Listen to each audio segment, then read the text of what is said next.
So it's always good to get back below the Mason-Dixon line. Honestly, we came out of the Augusta airport and we saw, within a few moments, we saw a Waffle House and a Cracker Barrel and, of course, a Chick-Fil-A, which is the official chicken of Jesus, according to the Baptist Faith and Message. It's an honor to work at Fox News Channel. I've been there 10 years now, and I know many of you folks have read my column, or you've heard me on the radio, or you've watched me going at it with liberals on the channel.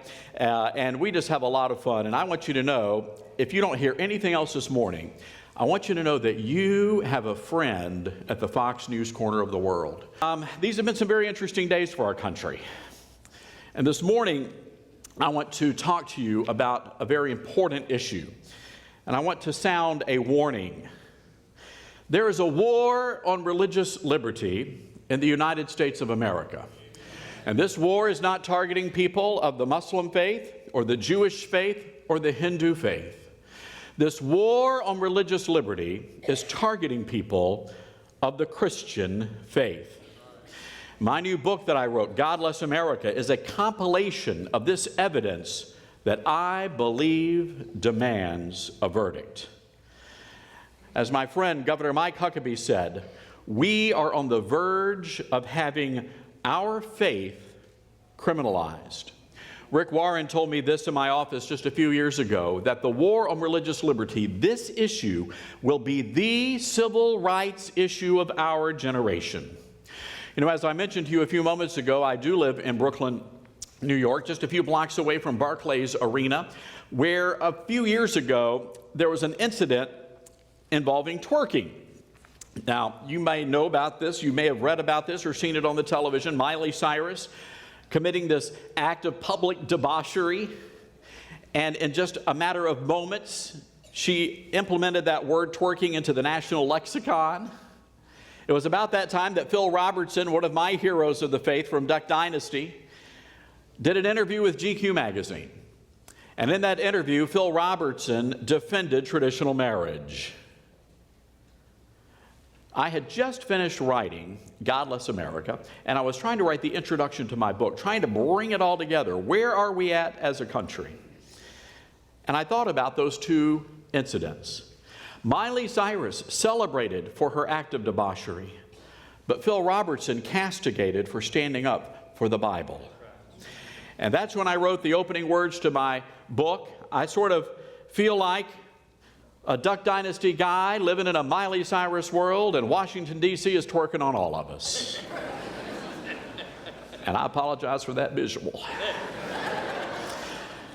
But I believe that there are several key areas within our nation where religious liberty is under assault, and left unchecked, I believe that we are just a few short years away from the government imposing their will on Christian churches. And I believe that pastors could find themselves at odds with the law of the land. You know, what better place to start than what happened just a few weeks ago when the Supreme Court redefined marriage. Now, I want to warn you, what I'm about to tell you is not politically correct, but it needs to be said. Brothers and sisters, my fellow Southern Baptist, the Supreme Court may have redefined marriage, but God hasn't redefined anything. Now, just a few moments after the court rendered its decision, I had a chance to speak with Franklin Graham. Many of you may have seen that video. Franklin Graham delivered a warning to all of us, and I want to bring that warning to you this morning. He said the persecution of Christians is about to commence. And let me tell you something. If you think the cultural purging of the Dukes of Hazzard has been breathtaking in recent days, wait until you see what they're about to do to Christians. On Friday, a mom-and-pop bakery out in Oregon was fined $135,000 for refusing to participate in a lesbian wedding. $135,000. That was the price they had to pay for standing in the faith. The state of Oregon also ordered those bakers to never speak publicly about their opposition to gay marriage. This happened on Friday.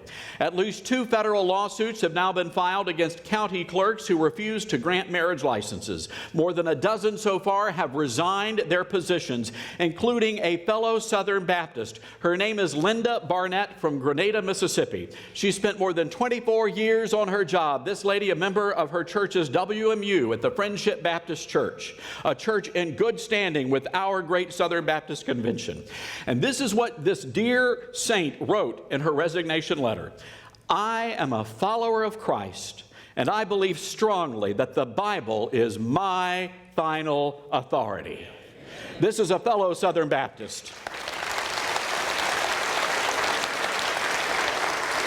Franklin Graham said, we better be ready and we better be prepared because it's coming, and brothers and sisters, it's already here. The Supreme Court's decision now means that gay rights trump religious liberty, and churches and faith-based organizations must prepare for the lawsuits and government investigations that are on the way. Pastors who refuse to perform gay marriages and preach from the Bible should prepare for hate crime charges. All dissent, as we just learned in Oregon on Friday, all dissent will be silenced. But brothers and sisters, thank goodness there are men of God like your pastor, Pastor Brad, who is willing to stand up to the government and stand up for the Word of God.